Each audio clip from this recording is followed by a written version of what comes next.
Net worth by age. Woohoo!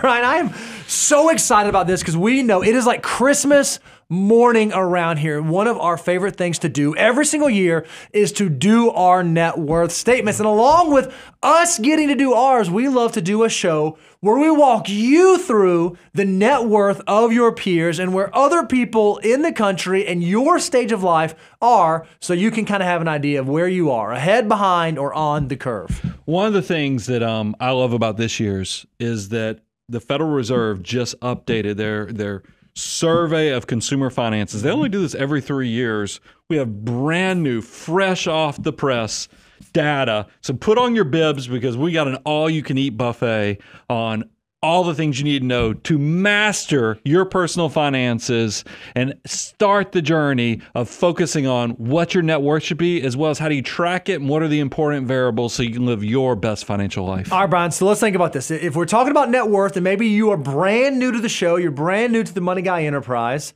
what is net worth? Well, very simply, it is what you own minus what you owe. If you add up all the things you have, all the things that fall into your ownership, minus all the stuff that you owe money on, credit cards, mortgage, auto loans, and you subtract those out, what's left over is your net worth. It is your true dollar equity value on this earth. A superpower for building net worth is just starting the journey knowing what you have. I mean, this is really taking an inventory. It gives you your dashboard of how well you're doing with your finances, what has changed this year over last year, what changed over this year over the last 5 years. Guys, I'm telling you, there is tremendous value to doing this. I know this is one of those things, Bo, when you've been with me long enough. I remember when you got married. Yep. This is one of the things that you and your wife was on the journey to how do you know what's going on. I've shared that this is a great communication tool I use for me and my wife. Yep. So I'm just telling you guys, if you want to know how to create the superpower for building for the future, focus on your net worth. And we've even done something to give you a few steps ahead. We've created the net worth tool. Tell them about that, That's Bo. right. You can go to learn.moneyguy.com. And not only will you have an annual net worth sheet that you can fill out, but we have this dashboard that actually walks you through your net worth through time. What's happening to my liquid assets? What's happening to my total net worth? What's happening to my liabilities? We actually show where are you in your wealth building journey? What do your tax buckets look like? How efficient are your army of dollar bills? So if you are not tracking these or you don't know where to start on tracking your net worth, go to learn.moneyguy.com, download the net worth tool and start using it right now today. So let's jump right into the data because this is the part that, man, talking about shock and awe. I mean, if you look at this on the first glance, you're like, man, this is actually good. Net worths are up like 38%. If you look at it from 2019 to 2022, we're seeing household net worth. Actually, I misspoke. It's 37%. You'll see why I made this mistake in just a second. I'm like, that's great. The country's healed after the post-pandemic, post-Great Recession. If you look at the long-term chart there, you're like, man, we're breaking records hitting again. all-time highs on median net worth. But then you go into the numbers. This is why I love what we do here at the Money Guy Show is that we actually go into the data so you don't just go off the headline. You actually say, what's going on under the hood? And here's what I found out. This is primarily driven solely by one data point, the equity people have in their houses because their real estate, their primary residences have gone up 38% post-pandemic because of inflation and other things. That's actually where all the net worth increases are coming from. It's not from your financial assets. When I talk about financial assets, we're talking about all your investments, all your cash reserves. That's not going up. That sadly is staying very stagnant. So I think what's happening is a lot of people, because their houses have gone up so much in value, they feel like they have an inflated view of their net worth. Oh, my net worth is at an all-time high. But just like you said, when you peel back the layers and look at what actually is going on, it's probably less about a behavior they were making and more about right place, right time, right house, right economic environment that made it go up. So one of the questions that people ask is, okay, well, if I don't want to fall prey to this and I don't want to have a false sense of security, what are some things that I should do? How should I think about this? Well, one thing that we do is when we do our annual net worth statement, we like to value our primary residence at cost, meaning whatever we paid for the house when we bought it. So even if we bought the house 3 years ago, 5 years ago, 10 years ago, we like to value it because it's a use asset at the value it is worth when we bought it, so that as we see our net worth change over time, we don't have an inflated sense of how well we're doing building wealth. We will only be able to recognize the increase in value when we sell the house, when we capitalize on that appreciation. It's a great way to keep yourself in check and not give yourself too much credit where credit's not deserved. Yeah, this is not one of those things where we're throwing it out there and saying everybody has to do it this way. But remember, I come from a public accounting background, and when you do have distortions out there in the marketplace, fluctuations and other things that are taking away your ability to see clearly on what's going on with your financial life, this is why we have a term, lower of cost or market. And so that's why I use this with my own ownership. And by the way, cost also, if you have to put a new roof on the house, that goes into the cost. I'm not saying you can't put all your improvements, you finish the basement, you can add that cost to what you're valuing. But it does keep you from being one of these people that says, hot dog, I'm a millionaire. But are you really a millionaire if all of your appreciation has come just because you bought a house right before inflation jacked up prices close to 40%? That's something, because you can't live off of that unless you sell the house or take on debt, which are not the ideal situations. We want you to build your army of dollars so they can work harder for you than you can with your back, your brains, or your hands. So what we're going to do is we're going to break down the inflation-adjusted numbers by age to show you exactly what the median net worth is, as well as the median financial assets at every decade. So that way, you're going to get to see both of them. And I think it's worth mentioning, when we say financial assets, the survey that was taken, this is what it measured. Checking and savings accounts, money market accounts, CDs, bonds, stocks, retirement accounts, cash value of life insurance, pensions, or other liquid financial assets. So it's stuff that you can readily convert into actual dollars that does not have an illiquidity premium associated with it. Your total net worth is going to include all the financial assets that we just mentioned, plus things like your vehicle, your primary residence, other real estate, business interests, minus any liabilities that you have, credit card balances, mortgages, installment loans, 401k loans, any other debt. So we're going to be looking at two different pieces. Financial assets, your true liquidity versus your net worth. What are you actually worth when you take out some of the stuff that can be inflated, like your primary residence? Yeah, I mean, I want people to focus on how do we build these financial assets so that they can work so hard for you, because that's the part where I feel like Americans have lost the plot to a large degree, is that we don't actually let our money work for us. And that's a big failure. So let's do what we do best. We've been doing this. This is an annual tradition now. Let's jump right into this by decade. So you know the top 3 things to focus on, what's going on with your peers, so you can kind of get, where am I in this journey? Am I doing it right? All right, so let's start with the 20s. This is starting your journey. And at this stage, it's pretty simple. It's not overly complicated. Your singular goal as it relates to your net worth in your 20s is to get more into the own column than you get into the O column.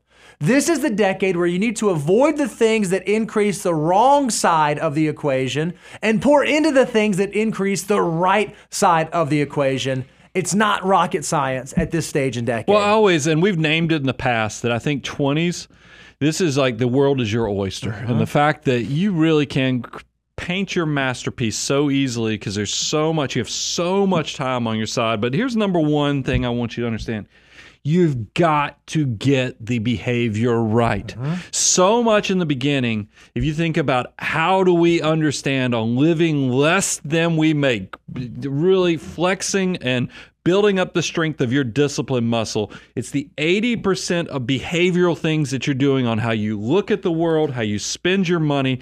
That is what is going to create your success in the long term. And we know this, if we're not building good habits as it comes to financial decision making, then we are likely building bad habits. So you need to self-assess at this stage, say, are the habits I'm doing right now positive or are they negative? And if you don't know where to start, you're not even sure if what you're doing with your dollars is the right thing, we have a resource for you. Go to learn.moneyguy.com. You can check out our financial order of operations course, which is basically a 9-step tried and true process for what you should do with your next dollar. If you want the deliverable that Brian just held up, you can go to moneyguy.com/resources and download your free deliverables so that you know what path should I be on as I'm starting out this journey. Well, it's one of those things where, because small decisions have huge impacts over the long term. And the biggest thing I'm trying to do is, how do we make the good habits extremely easy, but also how do we put barriers in front of all the bad habits? That's really what the financial order of operations will do. It cuts down the noise,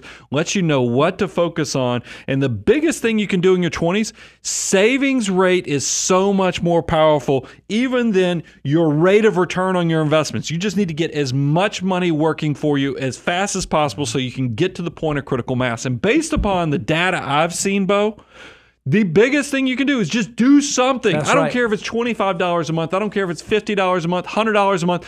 Just do something. No journey starts off of a dream. A journey starts off of you actually making that first day decision that, you know what I'm going to start doing? I'm going to invest $100 a month into an index fund. That's going to be where this journey starts. And then I'm going to build, because I'm going to see the success from that. I'm going to look back in 10 years and be like, man, that $100 a month I started was the beginning of my rolling this thing into something that turned into a magnificent masterpiece that I will be able to hug myself with wet, sloppy tears when I'm in my 50s and 60s because of that one decision today. That's right. So you have to execute the behavior right. You have to do the right things. And the other thing you have to do is you have to understand your most valuable resource, which is time. And in your 20s, time will be your friend until you make it your enemy. In the beginning, you have an abundance of it, and it can be so powerful for you. But as your timeline of life moves on and on, it becomes very, very cruel if you did not start early. Because if you start early, it is a much easier journey than those folks who wait to get started later on in life. We even have a chart. This is one that got me excited. Y'all have heard me talk about the Morrow moment a bunch, where I was in high school and I had the economics teacher tell me $100 a month will make me a millionaire. Guys, when you look at this chart that I've got right before you, it shows that, you know, if you are the 20-something and you start saving $95 a month, you can have $1 million when you turn 65. Yep. And the thing about that math, if you look at it, figure out the 45 years saving $95 a month, you've only saved $51,000. But Brian, you said you're going to be a millionaire. If you only save 51, what's that mean? That means $950,000 essentially. If you round it up, 95% of the growth is actually going to come from your money working hard for you. Here's the reality, guys. If you're watching this and you're in your 20s, here's an exercise. Go down into the comments. You're going to see people are going to start trolling us because they're in their 40s, there's their 50s. They're going to be so jealous because they're going to be like, man, everything in here just seems like it's so easy for you 20-somethings, maybe 30-somethings. But why don't you guys give us the truth for what we do if we're in our 40s and 50s? Guys, take advantage of this. Just like Bo said, time is your friend right now. But if you delay, if you procrastinate, it will turn into your enemy. And that's the part that I'm trying to help you. If you can just get you to do something, it will change your life and make your life easier. All right. So then once you see this, you think, okay, well, I want to know, what about me? What about my situation? What about where I am? I'm 26 years old, and that's cool for a 20-year-old, but what does my situation look like?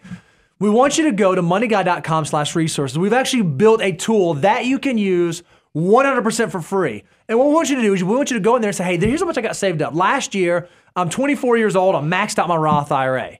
Well, when you put your age in there and put how much you currently have invested right now today, it will show you what those dollars can turn into.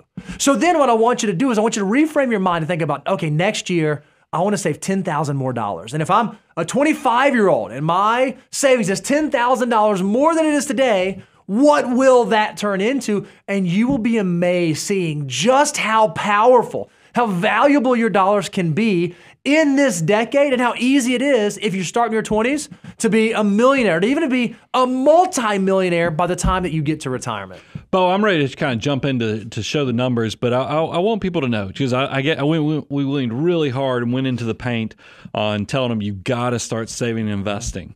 But y'all know the aspirational goal is actually if you could start saving and investing 25%. That's right. But I get it. In your 20s, It's hard. It's hard. It is more aspirational, and you'll see that even in the numbers. So don't beat yourself up if you can't save 25% right out of the chute. It might take you a few pay raises. It might take you a few promotions, and other things have to happen in your life or correct some bad decisions you made with car loans or other things. It can happen, but just do something is the biggest takeaway. All right, so let's look at Americans in their 20s right now. Again, this is data from the Federal Reserve Survey of Consumer Finances. This is what they found. The average median household income is $60,500 for folks in their 20s. So and that's household. That's household income from 20 to 29. Median household income, $60,000. Well, what we want you to do right now is we want you to do our net worth formula. Take how old you are, your age, times your household income, or if you're married, the oldest spouse, times the household income, and divide that by 10 plus however many years you have until 40. So if you are 30, or if you're 29 years old, you have 11 years until you get to 40. So do 10 plus 11, your denominator would be 21, okay? Age times income divided by 10 plus that. That will tell you where your net worth should be if you want to be an average accumulator of wealth according to our metric, the way that we calculate it. But then if you want to know where your peers are, if you want to see where the other folks in their 20s are, and when you want to compare your number, the median financial assets of a 20-year-old right now is right about $2,800. Total net worth, about $8,700. If you go all the way to the end of the decade, total net worth for a 29-year-old, just under $54,000. Financial assets, however, only $15,600. Are these thumbs up numbers, thumbs down numbers for the median American, Brian? Yeah, I mean, I'm 20s. I have a lot of grace. I mean, it is one of those things. That's why even if you look at the net worth formula, where this came from, this is actually heavily we benchmarked from Millionaire Next Door, but we recognize from all the data that's out there, millionaires don't typically happen until your late 40s. Yep. 40, depending on which data you look at, it's 47 to 49 years of age, and Dr. Stanley. When they put together that original formula, I think they kind of knew that this was something that was going to happen in your 40s. So we just modified the formula to say, what's the journey for people under 40? And that's why we have a proration that adjusts that denominator to where it works for you. But here's the biggest takeaway. I mean, for somebody in their mid-20s, you can see a median net worth around $30,000. It's likely two people living in this household. That's $15,000 total. Or if you look at the financial assets, right under $10,000. Guys, if you just fund your Roth IRA, you're going to be ahead of most people. And that's why I say if you can just get the journey started, you're going to be so far ahead, and your future self really is going to be sloppy happy, excited with bear hugs and everything else that I was talking about, just because you made the commitment to use discipline on your side, because we live in a consumption society. And I want you, this is something I need you to really hear. If you live in a consumption society and then ask yourself, who actually has what I'm trying to get? You'll notice the common denominator for them is they own a bunch of junk. So how do you, it's back to what Bo started this, bringing it full circle. You look at your net worth and you say, what do I own versus what do I owe? Come out of this decade with the owning just dominating what you owe, and you're going to be in a much better place. All right, Brian, let's go to the next decade. Let's talk about the 30s. Now, we always call this the messy middle because, frankly, this is a difficult stage of life. This is the stage of life where life starts moving at 1,000 miles an hour and you begin getting pulled in 1,000 different directions, and you're all over the place. And so I think that for a lot of people, when they go off the rails, this is the decade where going off the rails happens because there are so many different ways and reasons for you to go off the rails. Well, this is when you take the guitar off the wall and you start stroking the strings and you say, look, this is when you sound like the country music star and say the days are long, but those years sure are short, because it is the messy middle in so many ways of the fact that, think about this. I mean, we even have some charts, and we pick on poor Reby about this all the time, but the financial stages of life. And you get it when you get out of college or wherever, when you just start your professional life. Yeah, you might not make a ton of money, but you don't have you don't have disposable income, but you also don't have a lot of financial commitments.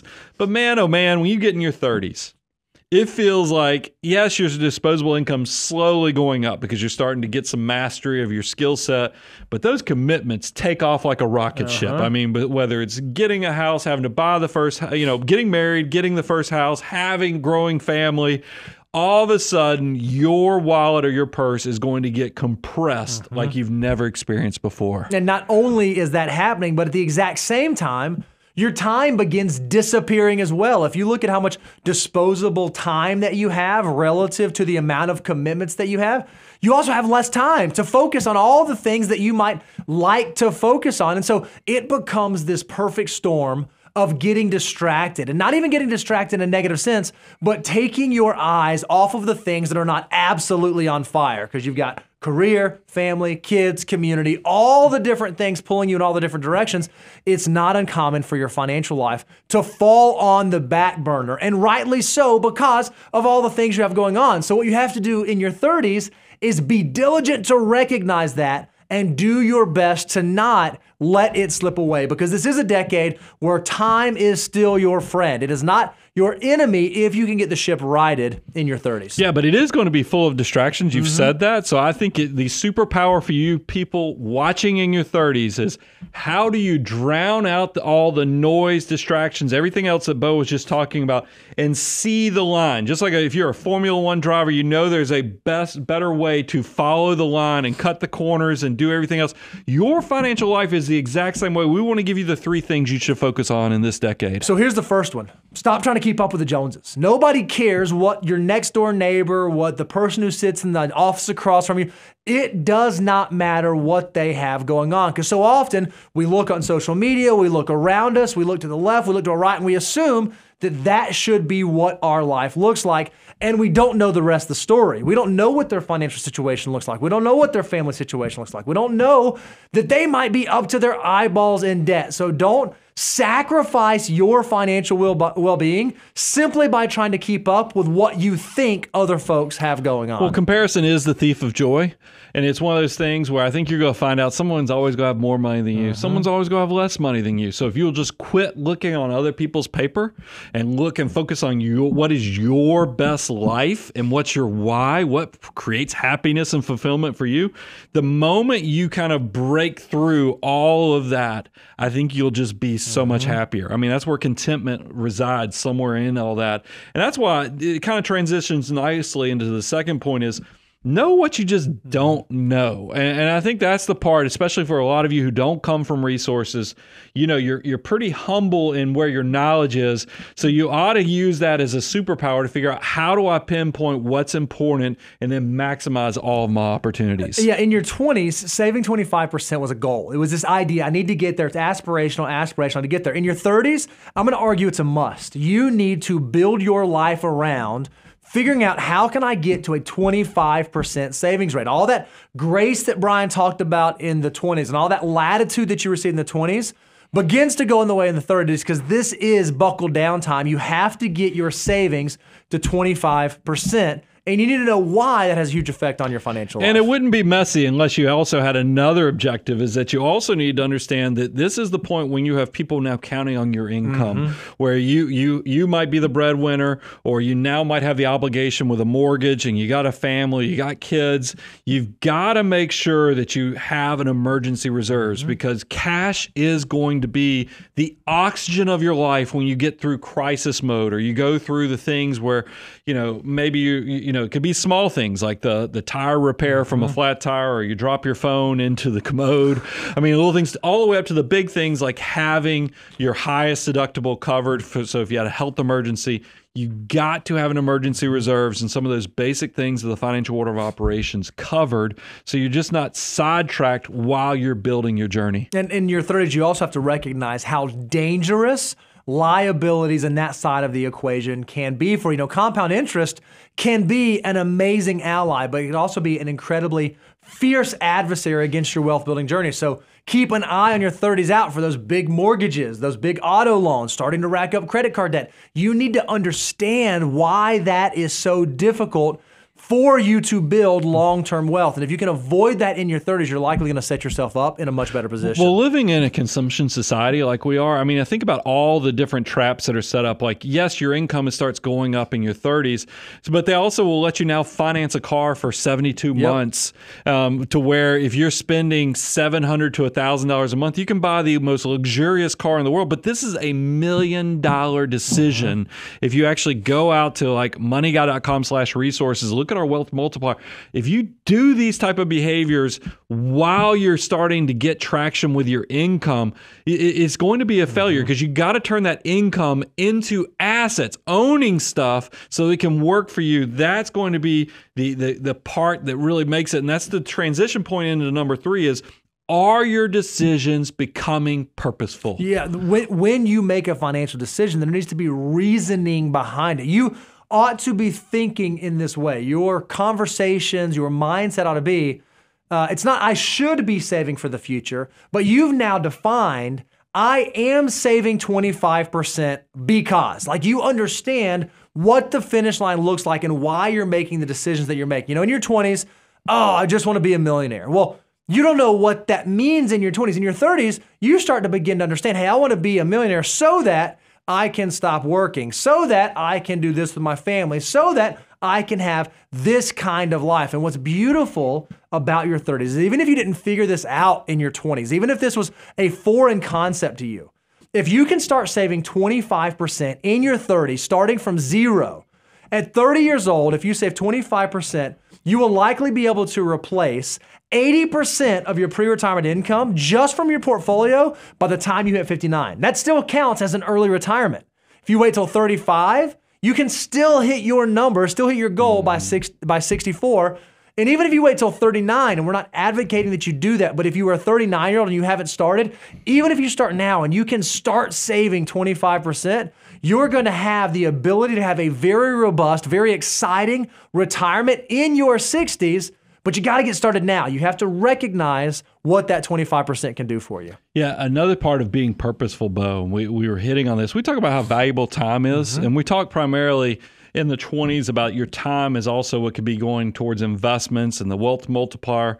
But I want you to think about time also as the element of what you do and spend your time doing to make money.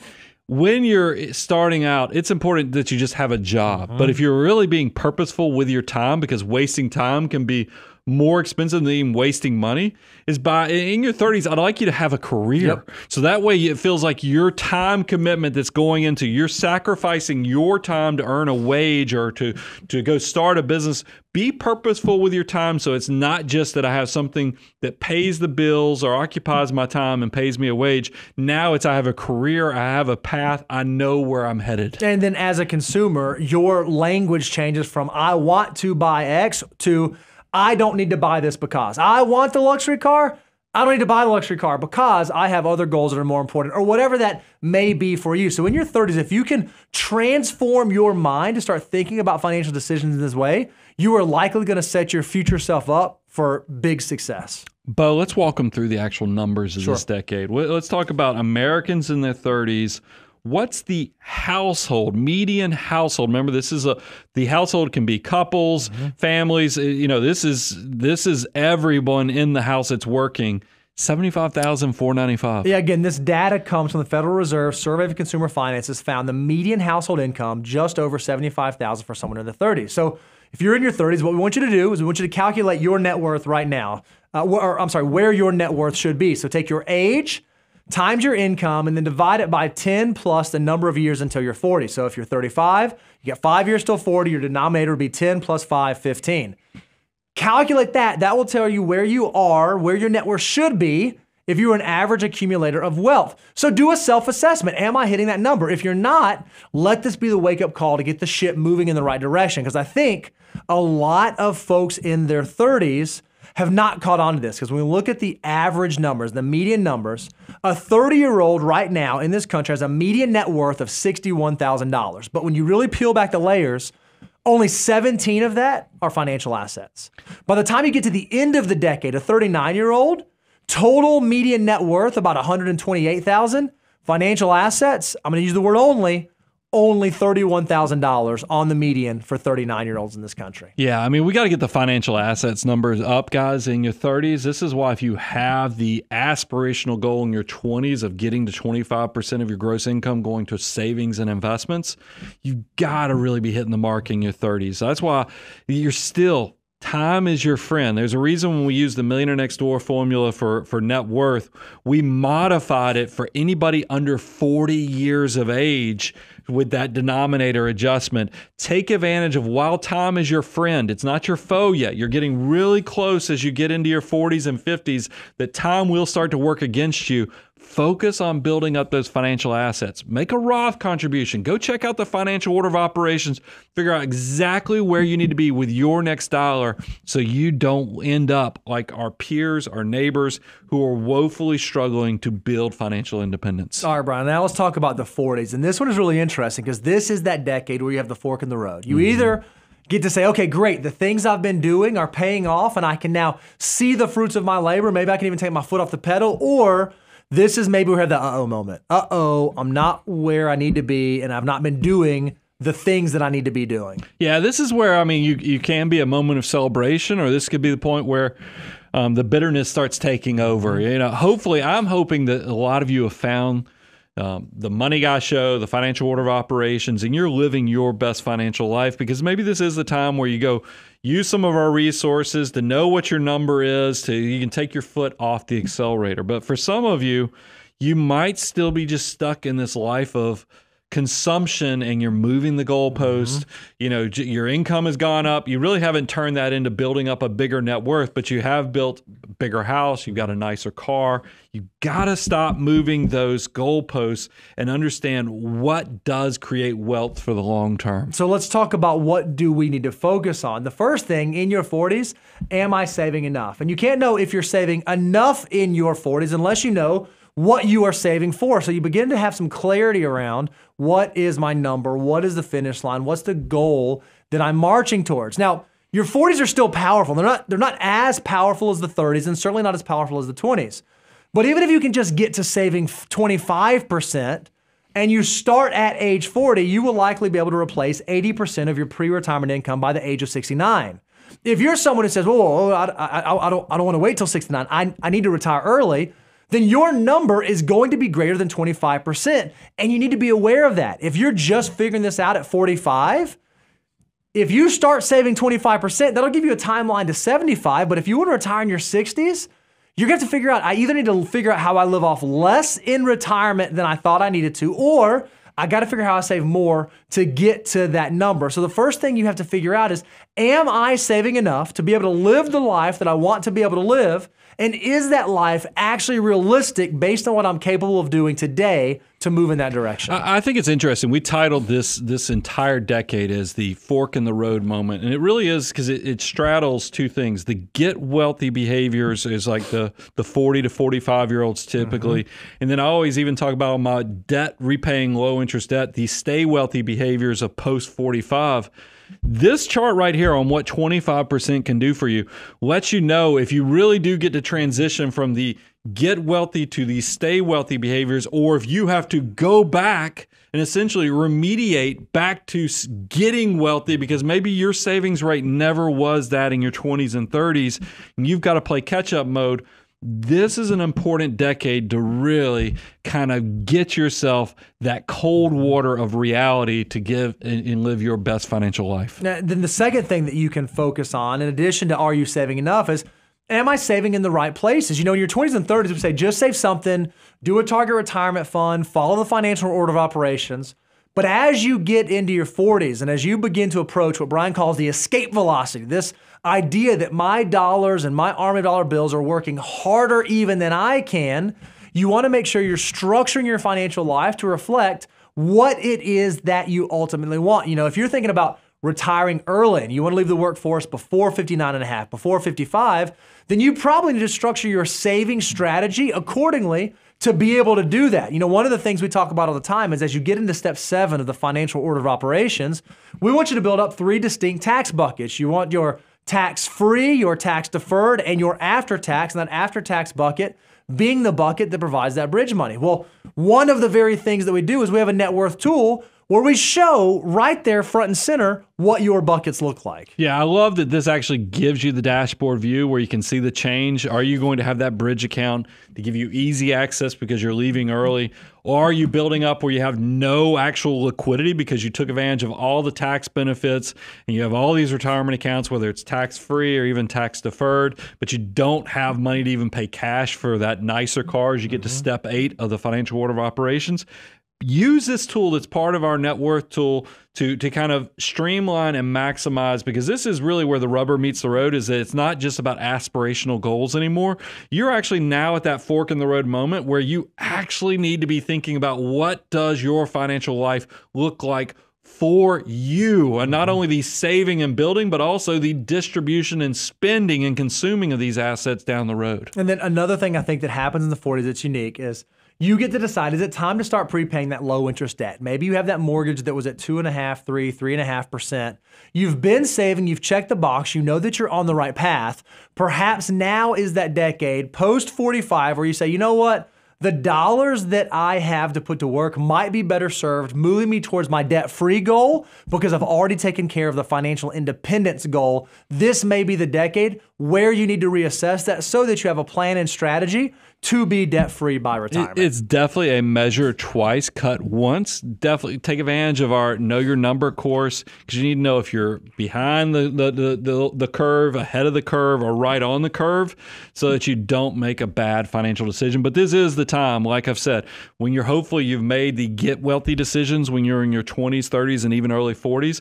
You can do stay wealthy behaviors in your late 40s of de-risking the portfolio and even prepaying the low interest debt. All right, Brian, let's talk now about the numbers. If we look at Americans in their 40s right now, according to the Federal Reserve Survey of Consumer Finances, median household income for someone in the 40s right now, or for a household in their 40s, is just below $89,000 of household income.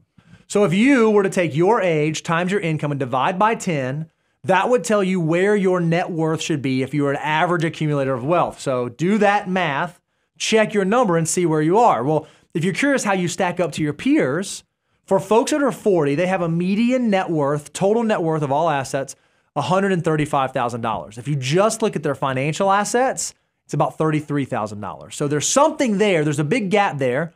We uncovered this at the beginning of the show. It's home equity that's making up the majority of that difference. It's not liquidity. By the time you get to age 49, total net worth, about $235,000 is the median. Financial assets have only grown in this decade by about $20,000 to $52,500. It makes me sad that the median, even for 49-year-olds, is just right over $50,000 on the financial assets. I do want to speak to my financial mutants, though, because this is the decade where those of you who've been living that, disciplined life where you understand the power of deferred gratification, the statistics show that most millionaires cross into seven-figure status around age 49. So this will be the age. So if you are looking at the stats, I know it doesn't show up in the Federal Reserve. It's not the median. But for you financial mutants that are trying to say, hey, am I crossing into the seven-figure status like my peers who have crossed in on that journey? This is the decade for you to kind of be making that journey into seven-figure status. If you're a hyper accumulator, hopefully you're going to reach that seven-figure right around after 20 years of saving and investing when you're 49 years of age. I love it. All right, Brian, now let's talk about the 50s. This is a unique decade, right? This is the one as you cross the threshold into the 50s, you're starting to make the decision, I need to make sure that I'm dotting all my I's, crossing all my T's. I need to make sure that there are not things I've not thought about, because this is kind of your last checkpoint before you enter into retirement, before you enter into financial independence. Yeah, we went with the typical optimist view, is that we're going to look at this as you are a glass half full, and the fact that you did what you're supposed to, and this is really where you're now starting to put those ducks in order and know where you're going to land the airplane. This is the part where you've on this journey of we save, we build, we are, people that understand all the things as financial mutants we're supposed to do, but now it's that transition moment. It is so hard to move the needle from builder to now consumer. We want to give you the resources to know how to do that the best way possible. So the first thing you need to focus on is, do you know your number? Do you actually know what your number is that you're working towards? If you don't, we have a great tool that you can use. You can go to learn www.moneyguy.com, you can take our Know Your Number course where you can essentially put in, here's how old I am, here's how much I have saved, here's how much I'm saving, these are my rate of return assumptions, these are my inflation assumptions, and it will return to you a number. Hey, you are on pace to hit this number if you want this level of lifestyle by this age. And then you can even troubleshoot to see, okay, well, what if I saved an extra $100 a month, an extra $1,000 a month? How does that change my number? How does that change my timeline? In your 50s, you ought to be zoning in and zeroing in on the answers to these questions. Well, this one, I love the Know Your Number because it paints with broad strokes and the fact that it's going to tell you how your behavior lines up, but it's more of a, how do you create a general plan for knowing if you're behind the curve, ahead of the curve, or right on the curve? But if you're actually getting to the point where you're thinking about, I'm going to truly walk away from my good paying job, I don't want to make a mistake, I think we have to talk about number 2, which is make sure your retirement risk are covered. Absolutely. And that's one of those things where, yes, a dashboard tool or something like the Know Your Number course is valuable, but if you really are within that 5-year halo period, I would encourage you, this might be the period where you need to take the relationship to the next level, or even use some tools like, we always stress test all of our clients who are considering retirement to say, what's the likelihood of success if taking in all my scenarios, taking in when I want to go pay off my mortgage, when I want to take kids' education into account, I want to take into kids' weddings, all the life events that make it unique for us, our fingerprints and our snowflakes that are all individual. Your retirement is just as individual, and you want to take all that into account and be very personalized with it. Yeah, what it allows you to do is see if your expectations are aligned with reality. It also informs what expectations might need to change. You may have a probability of success in the 90s for your current retirement, but all of a sudden when you buy that vacation home and you decide to pay for that wedding and then you want to have that travel budget, now that probability of success of not having to decrease your living expenses goes from 90% down to 60%. You need to know that, so as you make decisions in retirement, you understand how that's going to have a long-term impact. Well, a lot of folks don't know how to do this on their own. A lot of folks have trouble saying, well, I've heard of Monte Carlo and I think it's a fun place to visit, but I don't know what in the world that means when it comes to my retirement. This might be, and you already alluded to this, Brian, this might be the time where it makes sense to have a co-pilot, where it makes sense to have someone who's navigated hundreds of retirements stand beside you as you walk through that threshold. Well, I think about the complexities of, you had Social Security or maybe you had a pension from a previous job, and you're trying to figure out how does that all integrate in with the assets, my army of dollars that I built up. And then you recognize, hey, I've never done this before. I'm on my first maiden journey into retirement, and I'd sure like to know I'm doing this the right way. Fortunately, this is where taking the relationship to the next level does pay dividends in the fact that we've done hundreds, if not soon to be thousands of retirements, so we can hopefully protect you from your blind spots. To also know how you switch the flip the switch to know from how do I go from being builder and saver to it's okay, and give myself permission to be a consumer of what I've spent so many of the past decades building. That's not the easiest thing to do, and I think that's where the coaching, we give away so much free advice. I want you to be the best version of yourself, and you can do it all for free, do it. But even people who have the desire and the aptitude to keep life simple, there's something about success that creates complexity. And if you just don't know what you don't know, you're going to really appreciate how a person who can protect you from your blind spots or use all of your custom variables will hopefully put you on the right peace of mind to live your best, not only financial life, but also just so you sleep good at night, you're maximizing all the opportunities. There's a lot of emotional benefits you get from that as well. If that sounds like you, and you might want to know what it looks like to have that co-pilot, to take the relationship to the next level, I encourage you, go to moneyguy.com. You can click on Become a Client. You can watch a little video of us talking about what that looks like. And it'll actually walk you through the process. How do I do this? How do I navigate this? How do I know if this makes the most sense for me? We'd love to be a part of your journey. We'd love to go on that with you. All right, Brian, let's talk about now folks in their 50s, where they stay. Because again, if we're looking at the data from the Federal Reserve Survey of Consumer Finances, the median household income for folks in their 50s is right about $87,500 for the median household. So if you're in your 50s, take your age, multiply it by your income, and divide by 10.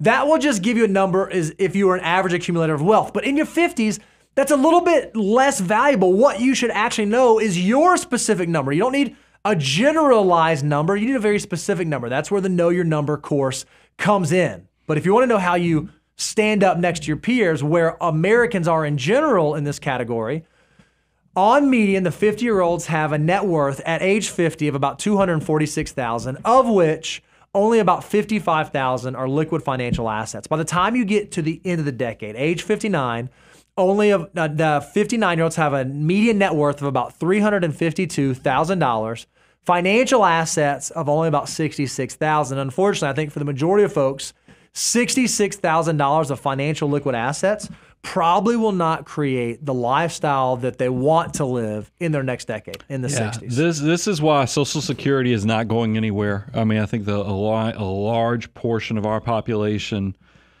gets to retirement and goes, oh, so this is what happens. Mm-hmm. And I'm telling you, that is not what I want for all my financial mutants watching this. I mean, the biggest takeaway when I saw the Federal Reserve's updated data is, man, we have relied upon home ownership to boost net worth, but the actual usable assets without having to liquidate the house we live in is way below where it should be.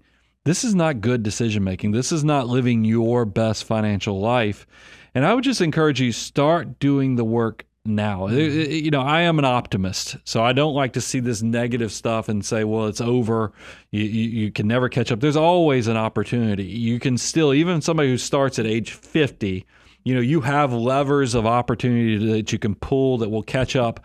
You're probably not going to be able to be part of the FIRE movement and retire early, but you can still start building assets that can work harder for you than you can with just putting in your time and creating wages and other things. But the biggest thing is, we live in a society that is, I feel like in a lot of ways, structured to make you maximize consumption. Mm-hmm.